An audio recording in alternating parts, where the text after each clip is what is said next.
Bon, bah écoutez, nous avons terminé pile à l'heure, donc je voudrais pas nous mettre en retard. Je vois que Franck, que tu es là et je te cède bien volontiers la parole. Merci, mon cher Hugues, chère Anne-Lucie, chère présidente et chers amis de cette communauté de la formation. C'est absolument pour la commission formation de la CGE un moment important de partager avec vous et avec Célika Tellier qui a supervisé le process de cette enquête, les résultats justement sur Teaching 2030, donc comment la pédagogie et la formation se profilent dans nos belles écoles à l'horizon 2030. C'est un exercice avant tout de prospective que j'avais souhaité au sein de la commission formation, de manière à avoir à la fois un point de départ, 2021, et aussi avoir une bonne idée de comment nos collègues, directeurs d'établissement, mais aussi enseignants, voyaient la prospective, voyaient le monde de la formation à l'horizon 2030. C'est ce voyage qu'ensemble avec Célika, on va faire. C'est aussi quelque chose de très important. Plusieurs d'entre nous l'ont dit déjà jusqu'à maintenant. On assiste à une révolution, une transformation de très grande ampleur. Célika. Oui, bonjour Franck. Et merci beaucoup à Franck, à Imen et toute la commission formation de m'accueillir ce matin, de nous associer à ce grand projet. Je m'appelle Célika Tellier et je suis un des fondateurs de Choose My Company. Et je suis très heureuse de vous retrouver ce matin autour de l'étude Teach in 2030. Avec certains, on se connaît déjà à travers le colloque en 2018, lors duquel nous avons partagé autour de l'étude de l'Alumni Index, et d'autres à travers le programme Happy at School, dont des établissements lauréats sont dans la salle. Et donc, je suis ravie de vous retrouver aujourd'hui autour du sujet de l'avenir de la pédagogie. Alors, pour ceux qui ne me connaissent pas, Choose My Company est une entreprise à mission. Et notre raison d'être, c'est d'améliorer la relation entre les organisations et leurs parties prenantes. Les salariés, les stagiaires alternants, les candidats, les clients, les fournisseurs. Et dans le cas présent, nous allons nous plonger au cœur de ce qui relie les écoles avec leurs élèves, la pédagogie. Alors, comment est-ce qu'on fait ça?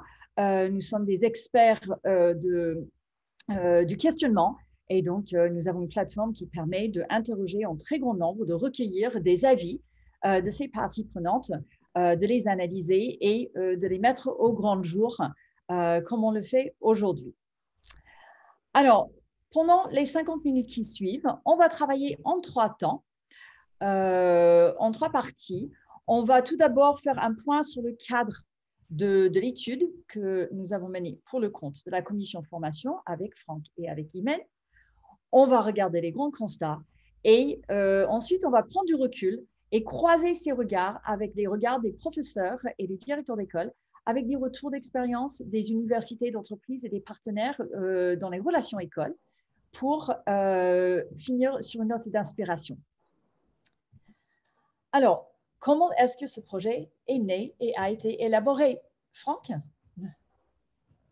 En effet, vous savez que la commission formation qui est à la disposition des chefs d'établissement, de l'ensemble des collègues, des écoles d'ingénieurs, des écoles de management et de toutes les écoles qui composent la belle famille de la CGE, la question a été avant tout de s'interroger sur ces priorités de transformation. On a tous vécu avec la pandémie un certain nombre d'enjeux, on a touché des limites, on a aussi vu de grandes possibilités. Et bien entendu, tout ceci va avoir des conséquences sur la façon dont on va enseigner. Ça ne sera plus jamais pareil. On a aussi voulu regarder ce qui se passait dans le rapprochement avec nos entreprises, comment les écoles vont pouvoir se distinguer, se différencier. Le mot a aussi été prononcé beaucoup ce matin. Et puis voir comment aussi nos entreprises avaient des attentes spécifiques. Le panorama qui est tracé, c'est 2030, c'est un horizon, hein, ça aurait pu être 2029, peut-être 2035, mais ce qui est important, c'est qu'il nous donne le cap qui est dans les têtes au moment où nous nous parlons. Vers quoi va-t-on?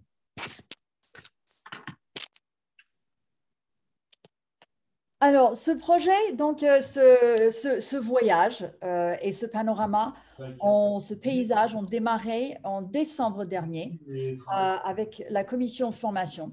Et pour élaborer ce panorama, cette pédagogie, cette vision, cette projection autour de la pédagogie du futur, voire un futur idéal, l'inspiration a été puisée auprès de plusieurs sources. Tout d'abord, les établissements, à travers un comité de pilotage créé au sein de la commission formation de la CGE, des écoles telles que Grenoble École de Management, l'ESCP, l'ESSEC, côté école de commerce, ainsi que l'IEP Paris, l'ISAE Supero, je salue Thibault au passage, et l'EXI ont participé aux côtés de Synergie Campus. Donc, je remercie chaleureusement ce comité de pilotage qui a donné beaucoup de son temps, son expertise et son énergie positive pour qu'on puisse développer justement ce futur idéal sur quoi on allait se projeter pour ensuite identifier les priorités dont vous en a parlé, Franck. Alors, on a complété ce regard qui venait des écoles avec un atelier avec deux autres regards. Un atelier avec 10 étudiants provenant de vos institutions pour explorer leurs impressions, leurs attentes et leurs aspirations, ainsi qu'une série d'interviews avec des patrons des plus grandes universités d'entreprise. Et vous voyez à l'écran un certain nombre comme Accenture, comme Orange, Carrefour, L'Oréal, Stellantis, Danone et encore d'autres.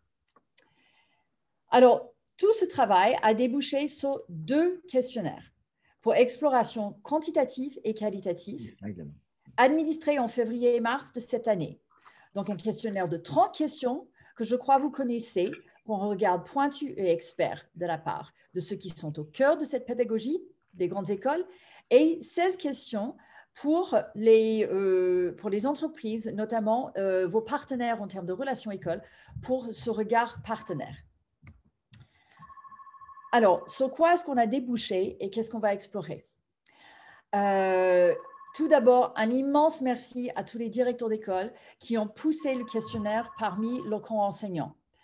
Et juste au passage, un grand prix de participation qui va du côté des écoles d'ingénieurs à l'Uni-La-Salle, Centrale Supélec, INCREA Méditerranée et l'école Polytechnique, école de commerce Toulouse, Neoma, ESCP et Kedge, et ainsi que l'Institut de Management Interculturel, l'IEP Bordeaux et l'ENS d'Architecture de Nancy. Donc, un immense merci pour votre participation à tous, parce que avec ces écoles et tant d'autres, plus de 120 écoles sont représentées dans notre panel. Nous avons récolté plus de 1300 avis d'enseignants, de directeurs d'école et de directeurs de programme autour de 6 thématiques.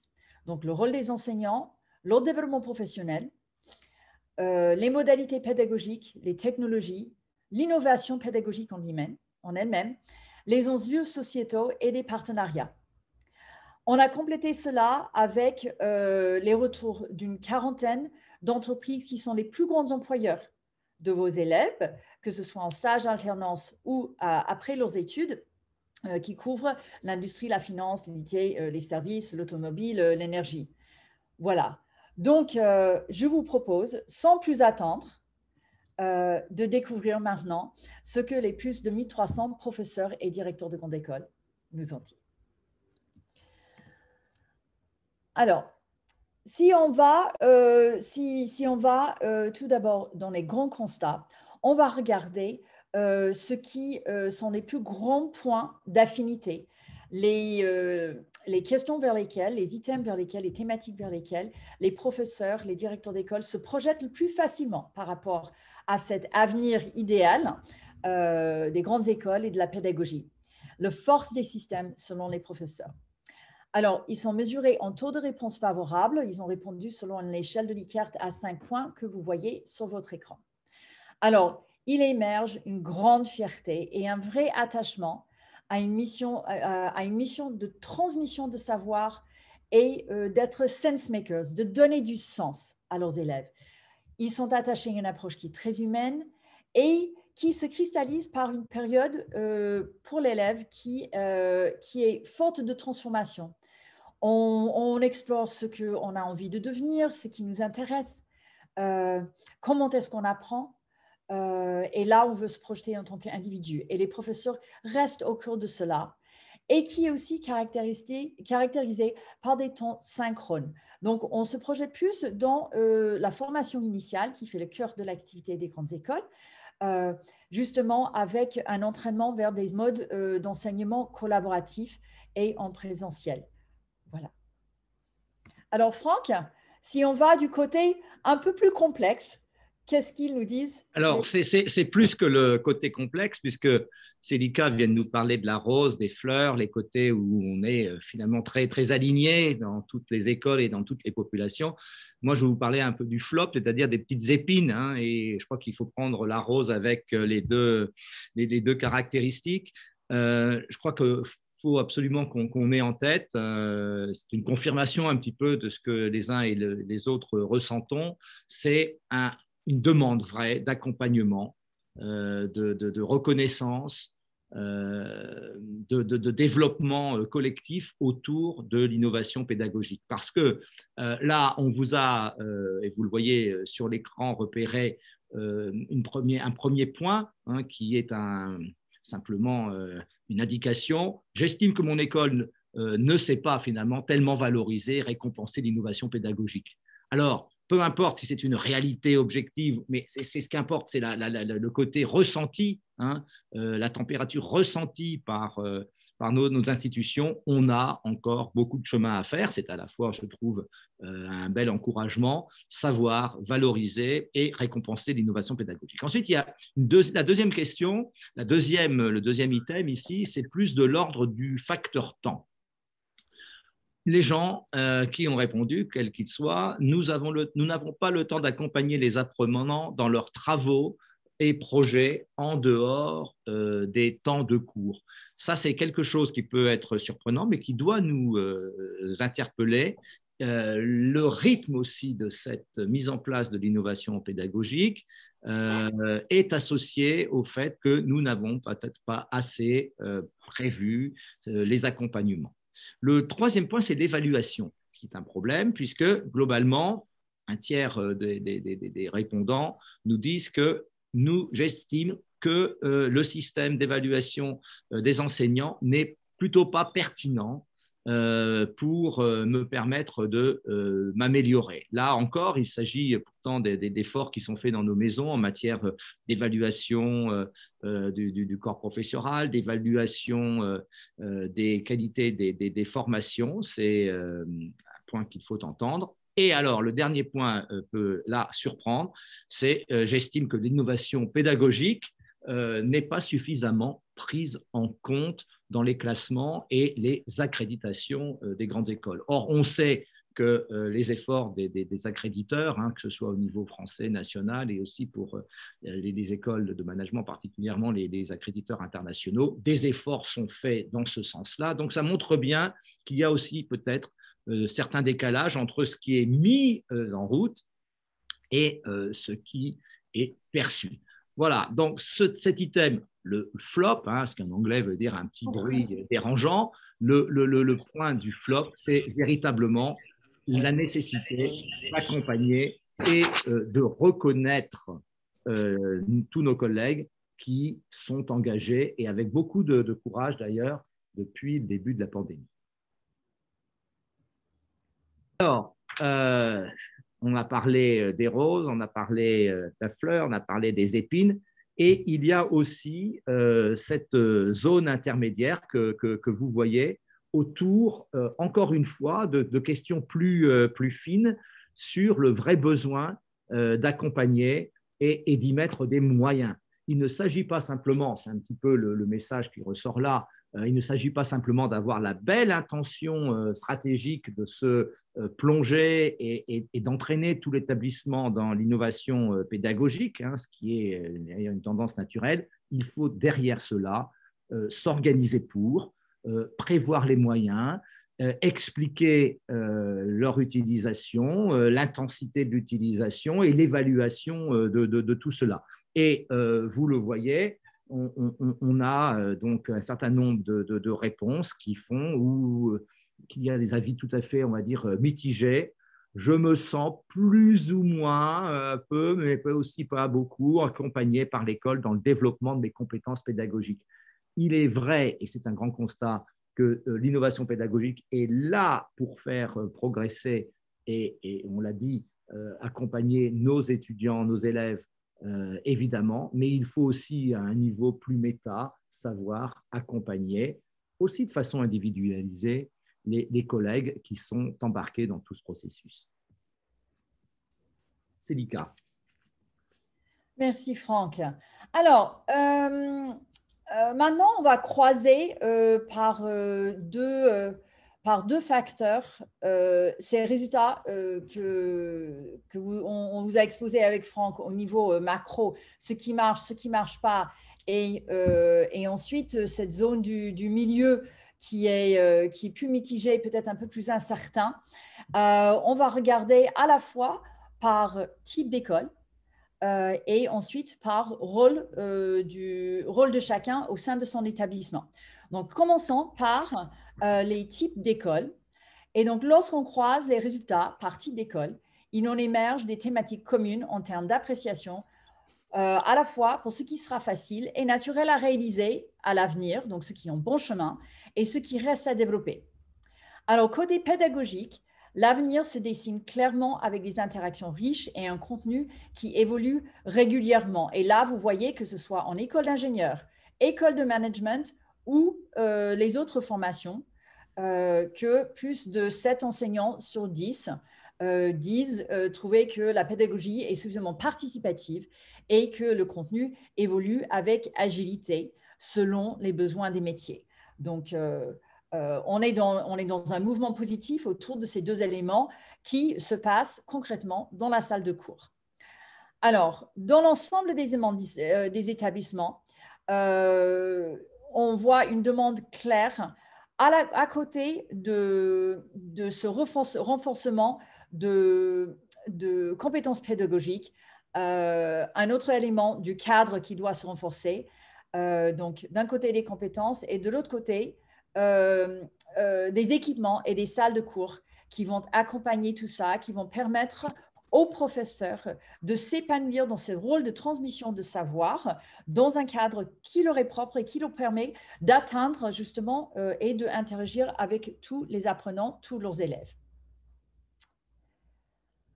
Alors, maintenant, si on va à une autre typologie, qui sont selon les fonctions. Si vous vous souvenez, au sein du questionnaire, on a demandé à chacun quel est votre rôle. D'un côté, dans quel type d'établissement êtes-vous et même dans quel établissement êtes-vous. Et ensuite, quel est votre rôle au sein du corps enseignant. Et on a trois grandes populations, des directeurs d'école et programmes, les professeurs vacataires et les professeurs permanents. Alors, je vais commencer par ce qui réunit tout le monde. Vous voyez déjà qu'au niveau de la fierté, ça ressort déjà, ils étaient 9 sur 10 à être fiers de manière collective. Et là, vous voyez l'écho de cela, notamment pour les directeurs d'école et de programme et pour les professeurs vacataires.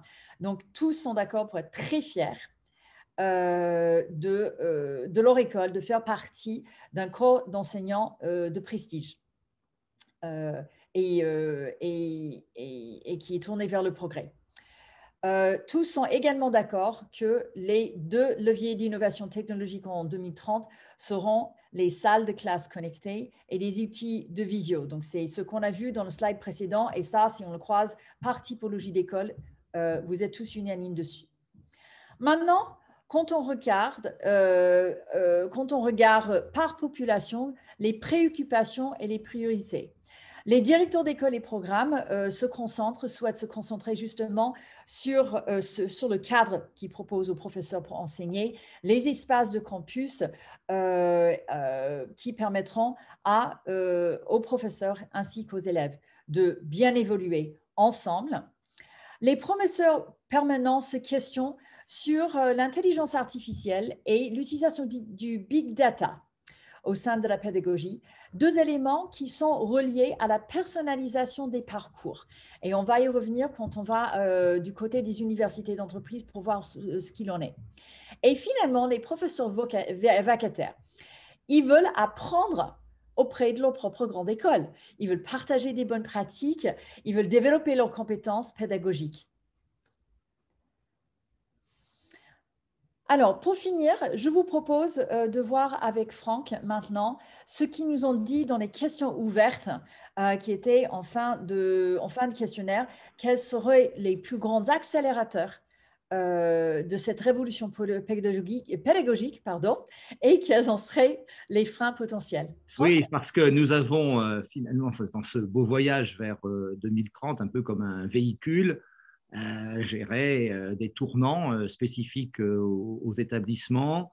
Et comme avec un véhicule, eh bien, il faut savoir parfois avoir un pied sur le frein, un pied sur l'accélérateur et aller plus loin, chacun à sa mesure. Et globalement, je crois qu'il y a là, et ce sont des points encore qui renforcent des caractéristiques de l'étude que vous pouvez à nouveau télécharger et accéder.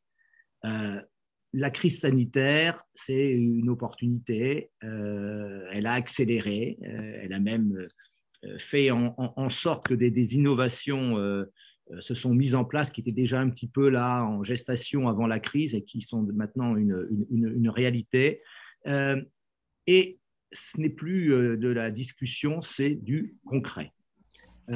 Il y a des évolutions sociétales, on le redira, les entreprises ont aussi leur temps d'avance, et puis n'oublions pas, on est avec une génération qui est tout à fait dans l'utilisation passionnante des technologies.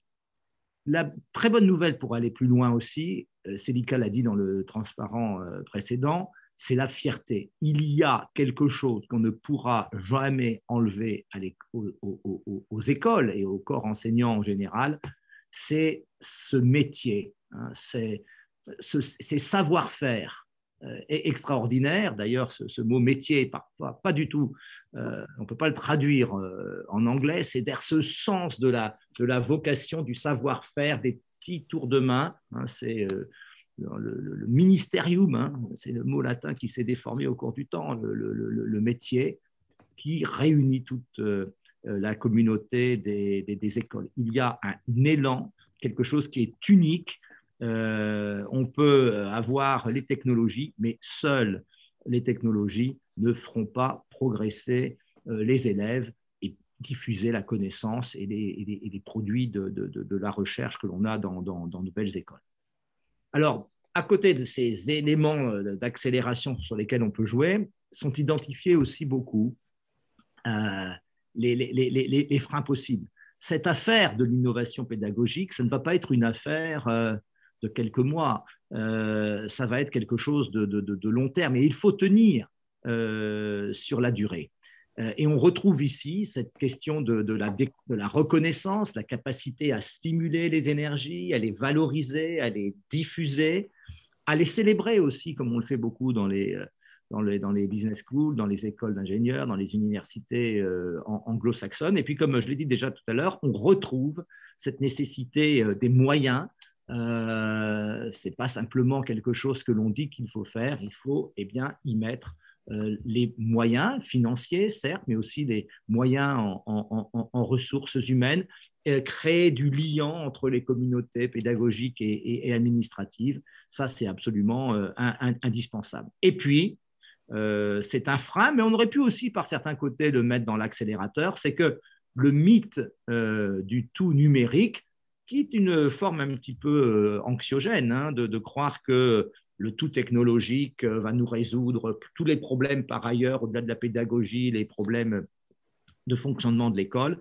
Eh bien non, ce n'est pas le tout numérique que généralement nous visons. Et puis, il y a cette petite remarque que vous voyez en bas à droite du slide qui insiste en effet sur le fait que pour nos amis des entreprises, eh bien, en effet, il faudra bien que nos écoles y aillent un peu plus aussi en termes de moyens, de réactivité et d'agilité. C'est pour ça que Célica va nous redire aussi combien, du point de vue de l'entreprise, il y a des choses à prendre en compte et qui font que les moyens comptent. Donc, le facteur temps, on l'a dit, vers 2030, il faut y mettre des moyens progressivement ou par palier, mais c'est un frein qu'il va falloir savoir lever. Célica. Alors, pour boucler la boucle, faire le 360 de la question, de cette révolution, cette transformation pédagogique profonde, maintenant, on va regarder comment les prochaines étapes d'innovation et de changement vont opérer dans un écosystème qui est fait, bien sûr, des écoles, mais aussi de leurs partenaires. Et on va regarder comment est-ce que tout ça pourrait fonctionner. Alors, on va commencer par le lien avec les entreprises. On a posé la question aux enseignants et aux écoles comme aux entreprises. D'après vous, quelles seront les 2 caractéristiques les plus distinctives d'une grande école en 2030? Et ils sont tous d'accord de manière sonnante et trébuchante que le corps enseignant et les professionnels disent que le lien entre les établissements et les entreprises sera le point distinctif du système des grandes écoles de demain. C'est très intéressant de voir cette convergence vers ce lien qui rend la formation dans les grandes écoles unique et puissante, même quand on le met en face à face par rapport à la recherche, par rapport à la vie sur les campus et même par rapport à la sélectivité. Alors, quand on plonge encore plus profondément dans ce regard croisé, on voit qu'il y a des choses qui fonctionnent et ensuite des enjeux pour l'avenir qui sont communs. Donc, les entreprises comme les enseignants sont plus de 8 sur 10 à dire que l'impulsion est donnée pour travailler en mode collaboratif et que l'expérimentation, les réflexes d'expérimentation lors de la résolution de problèmes réels sont enclenchés. Donc, partager et test and learn sont en bonne voie. Alors, côté des enjeux, donc là où il faut mettre plus d'énergie, il faut creuser, il faut s'améliorer. Tous partagent une envie d'aller plus loin sur l'incorporation des enjeux RSE et ESG dans la pédagogie. On voit ça à la fois du côté des professeurs, du côté des entreprises et même dans notre table ronde avec les étudiants. C'est un élément qui ressort de manière très forte. Et deuxième point concerne l'efficacité des partenariats écoles et entreprises pour créer des synergies encore plus fortes autour des postures, du savoir-faire, des contenus et l'osmose des compétences pédagogiques et des nouvelles technologies. Alors, comme vient de dire Célica, on voit bien qu'on a affaire à un écosystème. Plus que jamais, les frontières entre, j'allais dire, les attentes des élèves, les attentes des entreprises et les attentes des écoles, tout ceci doit être réaligné et exploré. C'est pour ça que, encore une fois, là, je mets sur l'écran 3 grandes caractéristiques. Il y a quelque chose qui est de l'ordre de l'adéquation. Et on doit tous ensemble continuer de réfléchir parce qu'il y a un petit peu un décalage entre notre confiance, peut-être aussi notre expérience et nos certitudes dans les écoles. Vous voyez, 80% de nos écoles pensent que on pense qu'on adapte les programmes et les contenus des cours avec agilité et puis qu'on est vraiment très, très ajusté avec les métiers et leurs évolutions. c'est beaucoup moins perçu du côté des entreprises qui ont une représentation de moindre agilité. Alors, il faut qu'on puisse en discuter, mais c'est un véritable beau programme. Je sais combien dans le Conseil d'orientation stratégique de la CGE, les entreprises présentes contribuent et je vois bien tous les travaux qu'on peut faire ensemble au niveau de la CGE et puis chacun d'entre nous dans nos différents établissements. Ensuite, il y a quelque chose qui est de l'ordre de la technologie, puisque 97% des entreprises pensent que les nouvelles technologies, dont a parlé tout à l'heure Célica, sont un véritable levier pour enrichir la pédagogie. Ça ne veut pas dire que toute la pédagogie doit être que numérique, mais il y a là des formules, des recettes, des seuils de transformation qu'on n'a pas encore connus jusqu'à maintenant dans la profession. Du côté des écoles, 62% seulement estiment que les investigations et l'innovation pédagogique comptent. Donc là, on a aussi à regarder cela. Moi, je pense à titre personnel que c'est la formation continue, on l'a dit tout à l'heure dans une table ronde, c'est l'executive education qui va tirer les pratiques de la formation initiale. Mais ça mérite d'être fouillé ensemble et d'avancer. Et puis, il y a une troisième aussi rubrique qui s'assimile un petit peu à la première par certains côtés, puisqu'il s'agit encore de la question de l'adéquation, puisque quand 93% des écoles pensent préparer leurs élèves pour avoir cet impact sur la société, avec un grand test, mais aussi sur la société, le petit test, l'entreprise, les employeurs qui vont travailler avec nos jeunes. Il n'y a que 54% des entreprises qui estiment que nos écoles les prépareront positivement pour impacter tout cela. Donc là, l'écart est franchement important. Il est rose, mais il aurait pu être aussi orange parce que ça nous fait réfléchir à la suite. Donc, un beau voyage, on a du temps encore pour explorer cela. Je crois que ça nous met, ce transparent-là le montre, dans une situation de ce que j'aime bien appeler une insatisfaction constructive. Célica. Alors, suite à ces constats, je vous propose de terminer sur une note d'inspiration provenant de vos collègues experts de la pédagogie, cette fois côté entreprise. Donc, nous avons rencontré les patrons des universités d'entreprise qui nous ont parlé de leurs dernières initiatives en termes de pédagogie. Et la crise sanitaire les a mis sur un chemin de upskilling et de reskilling accéléré, fait de competency reviews, donc parfois à intervalles de 6 mois, de revoir entièrement la base de compétences sur laquelle ils devaient créer des plans de formation et donc toutes les interventions et la pédagogie, la manière de le diffuser, parce que les populations pouvaient changer à un rythme très rapide.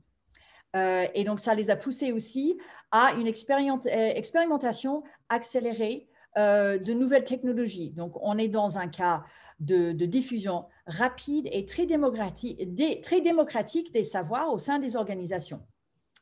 Et on voulait partager avec vous ce qu'on a découvert à travers quelques exemples de nos projets. Donc, on voit 3 grandes zones, le learning expérientiel, la personnalisation des parcours et le micro-learning et le social learning. Et je crois que le micro-learning et le social learning, dans les tables rondes précédentes, vous en avez déjà parlé un peu. Alors, on a vu déjà dans le slide précédent avec Franck que 97% des entreprises disaient que tout ce qui tournait autour du big data et de l'intelligence artificielle sont une opportunité pour des parcours. Et quand on va du côté des professionnels du L&D dans les entreprises, ils sont unanimes à le dire. Alors, 3 exemples. Premier, la transformation de l'apprentissage dans une réelle expérience. Et ici, on trempe dans des formations apprendre à apprendre. On explore comment fonctionne son cerveau, quels sont ces moments forts d'appropriation des savoirs, d'expérimentation, quelles sont ces zones de difficulté. et comment est-ce que je peux optimiser mon propre moteur d'apprentissage en tant qu'individu pour optimiser le développement de mes compétences. La consommation à domicile, donc là aussi, à domicile et même hors de... Oui? Non? C'est quelque chose, Sandrine? Bon. Alors, je propose de continuer. Donc, une grande diversification des modalités de formation, du synchrone, du asynchrone, du présentiel, distanciel, bien sûr, des temps espacés. Au lieu de faire des séminaires de 2 jours, 3 jours, c'est une matinée, justement, une grande adaptation aussi aux temps d'attention qui sont possibles lors de l'expérience d'apprentissage. Deuxième point, la personnalisation du parcours. Et là, on est dans ce qu'on appelle la pédagogie active et d'être learner-centric. Donc, des modules de formation qui sont dispensés au niveau individuel, sélectionnés en fonction de ce qu'on sait de l'apprenant, l'adaptation et l'évolution des parcours selon ses choix, son niveau, et la co-construction de contenu avec l'apprenant. Et finalement, l'apprentissage social, et c'est là on est dans le domaine de la création de communautés, de groupes de partage de bonnes pratiques, de construction de contenu et d'animation de formation par les apprenants.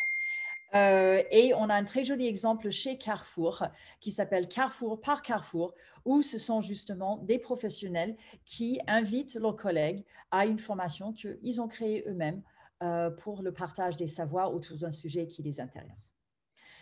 Donc, voilà quelques éléments d'inspiration de ce qui se passe du côté des entreprises pour compléter ce regard de ce qu'il en est de l'innovation pédagogique dans les écoles, les appuis sur lesquels vous allez pouvoir vous concentrer pour progresser et l'identification des priorités pour créer les grandes écoles de demain. Alors, précisément, ceci nous amène à regarder ce que l'on peut faire de cette étude, parce qu'une étude pour une étude, ce n'est pas très, très utile. On a proposé un petit kit, chacun s'en servira et l'utilisera comme il voudra dans les établissements. Ce petit kit montre qu'il faut qu'on travaille. Alors, certains travailleront plutôt sur l'un, sur l'autre, sur un mix des 5, mais il y a un travail à faire clairement sur les relations en commun entre les écoles et les entreprises. L'obsolescence de la connaissance s'accroît, la nécessité d'être en proximité avec les employeurs de nos élèves est considérable. Et c'est pour ça qu'il y a un chantier sur entreprises et écoles. Il y a un deuxième chantier qui, vous l'avez vu, et là, on l'a déjà d'ailleurs pris en charge depuis longtemps, mais là, il va falloir aussi accompagner. Il y a un travail sur le développement des collaborateurs par rapport à ces mutations de pédagogie. Bien entendu, le corps professoral, mais aussi l'ensemble, je crois, des acteurs dans la communauté. Il y a un troisième axe qui peut être fait avec des spécialistes dans nos établissements, les Chief Digital Officers, etc., autour du numérique, des technologies, des tests aussi de ces technologies, avant qu'elles soient généralisées dans les écoles. Ça, c'est un vrai chantier qui est aussi lié à un quatrième chantier qui est d'une autre nature. Ce sont les relations externes et la communication que nos écoles font autour de leurs expériences. Il est important que l'écosystème plus étendu, hein, avec, je pense, les journalistes de l'éducation, les accréditeurs, tout ceci soit fait de telle manière à ce que l'on comprenne bien en temps réel tout ce que l'on déploie les uns et les autres dans les établissements. Et puis, il y a un rappel qui est extrêmement important. Célica l'a dit très bien, il faut bien entendu avec nos élèves être en communication extrêmement forte, pas simplement avec les élèves comme une communauté, mais aussi avec les élèves en tant qu'individus. On pourrait croire que le numérique nous amène à une forme d'éloignement de l'individu. En fait, c'est parfois le contraire qui peut se passer, c'est que la capacité donc, du numérique à cibler, personnaliser les ressources pédagogiques fait que tout ceci fait que, eh bien, on va vers une individualisation accentuée. Plus on va avoir des formes affinées ou raffinées d'ailleurs de pédagogie, plus on va répondre aux besoins individuels de l'apprenant et de l'élève. Donc cette pédagogie-là, cette pédagogie active avec des parcours personnalisés, c'est un chantier que l'on doit aussi mettre en œuvre tout à fait clairement. Et puis pour terminer, on voulait aussi vous présenter ce beau voyage à venir, c'est le transparent suivant, qui est autour de vos expériences, de nos expériences, qu'il va s'agir de consolider dans la communauté de la CGE, toutes écoles confondues. Il faut que l'on puisse suivre, comme un carnet de bord dans ce voyage, cette évolution du paysage, tout ce que le contexte de la pandémie a certes créé, mais ça va continuer, que l'on puisse recenser, partager des bonnes pratiques autour d'outils innovants. Je pense qu'en effet, les salles connectées, l'immersion, l'intelligence artificielle, les plateformes d'apprentissage, les Learner Experience Platforms ou la réalité virtuelle, tout ceci doit être, et c'est l'intérêt d'être dans cette grande communauté de la CGE, analysé, partagé et évidemment évalué. Plus on sera nombreux, plus on parviendra, c'est-à-dire à renforcer la qualité globale de la pédagogie des écoles. Il y a aussi, bien entendu, tout ce savoir-faire. Les uns et les autres avons des spécialistes. Il faut aussi qu'on puisse voir et les recenser et aussi les brancher, si je puis dire, sur les universités d'entreprise qui, elles aussi, avancent avec des technologies venant d'autres horizons et qui travaillent parfois avec des fournisseurs d'autres natures à l'échelle internationale. Enfin, remercier et saluer le courage, l'énergie, l'élan des enseignants dans nos écoles, parce qu'on l'a vu tout à l'heure dans les facteurs d'accélération. Cet élan-là, il est, je pense, plus important encore, ou au moins aussi important que l'effort technologique qui est fait. Et puis, c'était mon dernier mot. Pour redire encore combien je remercie tous ceux qui ont participé par leurs réponses ou par la participation aux ateliers quantitatifs.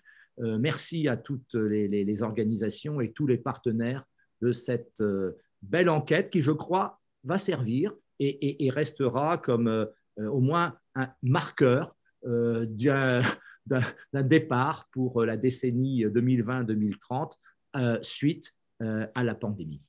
Merci, chère Anne-Lucie, cher Hugues et cher Célica pour ce bel accompagnement de la commission formation, son traitement. Et encore une fois, vous aurez toutes les données plus fines que vous voulez. Je crois qu'on voulait maintenant peut-être passer à quelques questions s'il y en a.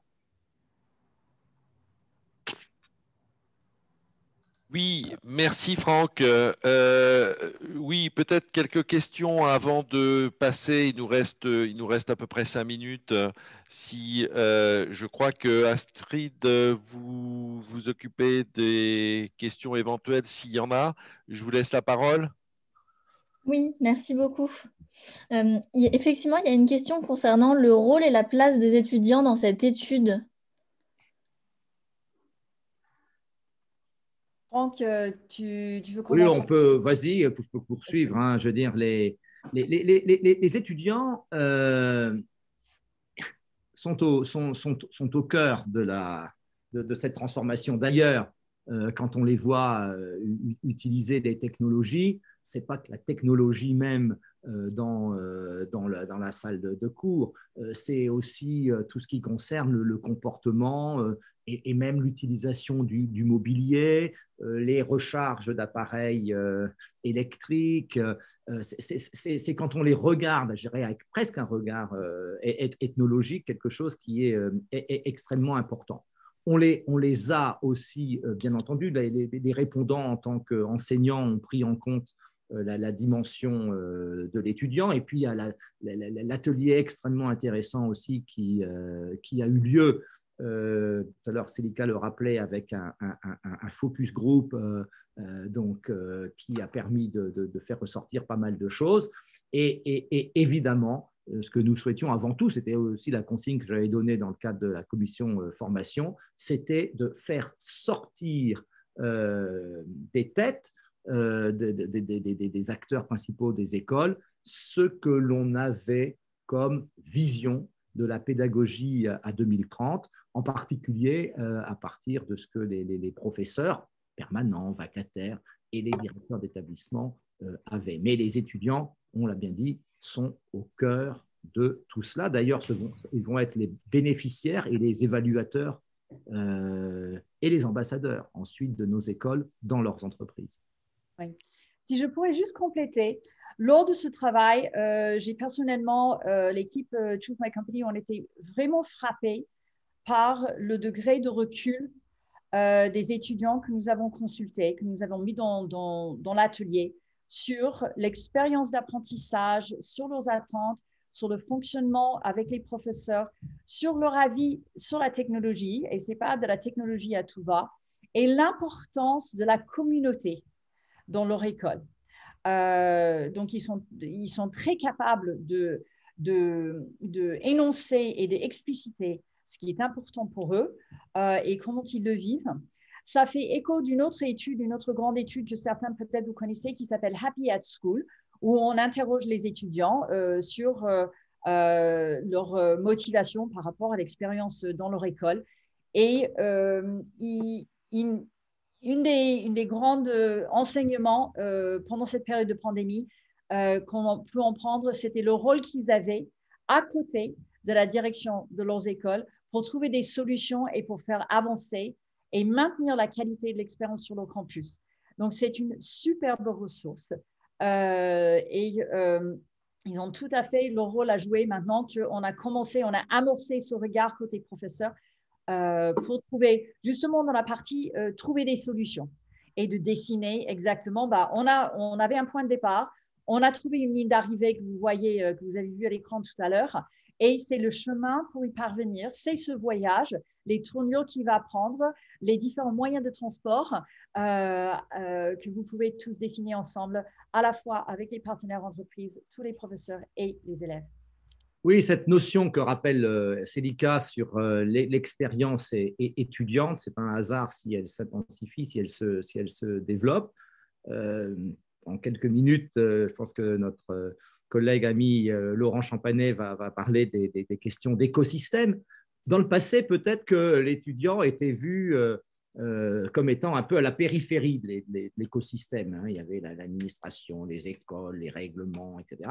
Et on le remet véritablement au centre de ce nouveau écosystème. Et je crois que c'est un message aussi qui est envoyé à travers cette étude, c'est la nécessité de bien adapter ce que nous faisons avec les moyens que nous allons utiliser pédagogiquement pour l'insertion professionnelle de nos élèves. C'est extrêmement important. Cette étude, encore une fois, n'avait aucune intention de donner des recettes qui seraient applicables partout.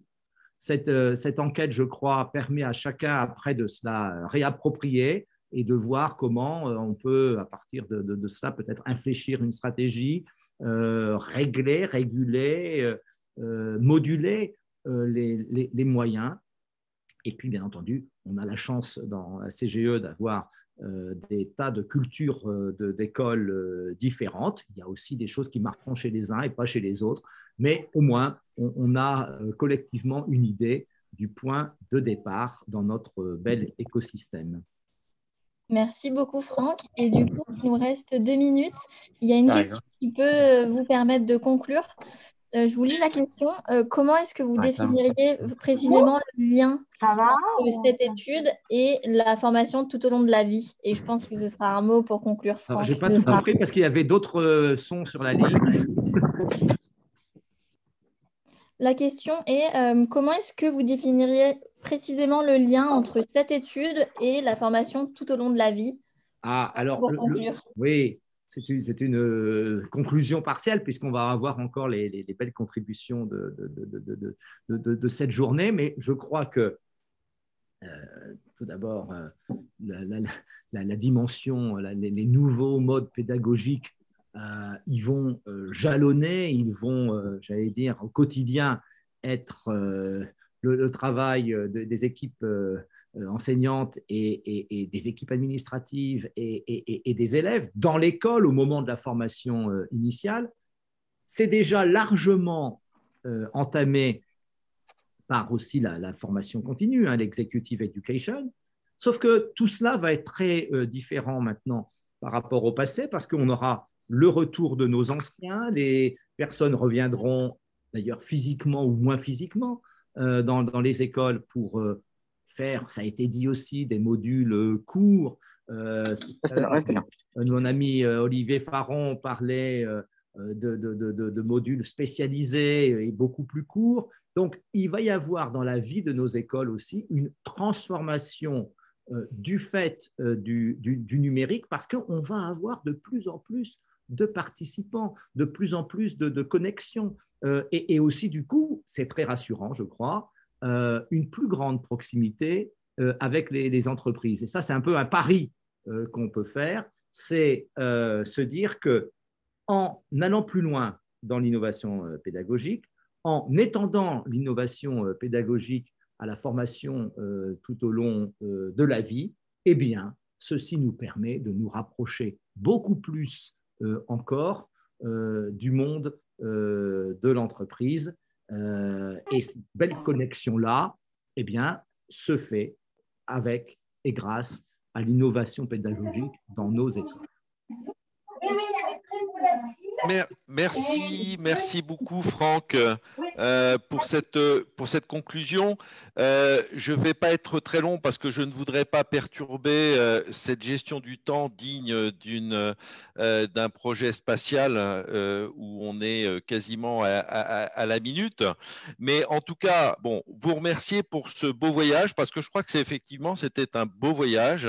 Merci Célica pour l'aide et l'accompagnement. Merci aux participants.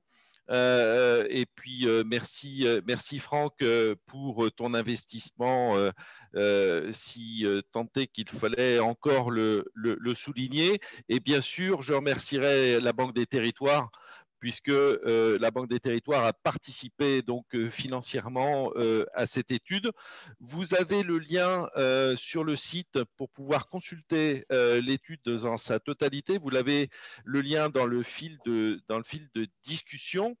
Et avant de céder la parole à Laurent, juste, je ne peux pas m'empêcher de mentionner, puisqu'on a vu que le numérique avait une place extrêmement importante, et je ne peux pas m'empêcher de mentionner le label que porte la CGE, qui est le label Fort Digital, qui rentre parfaitement dans cette dynamique.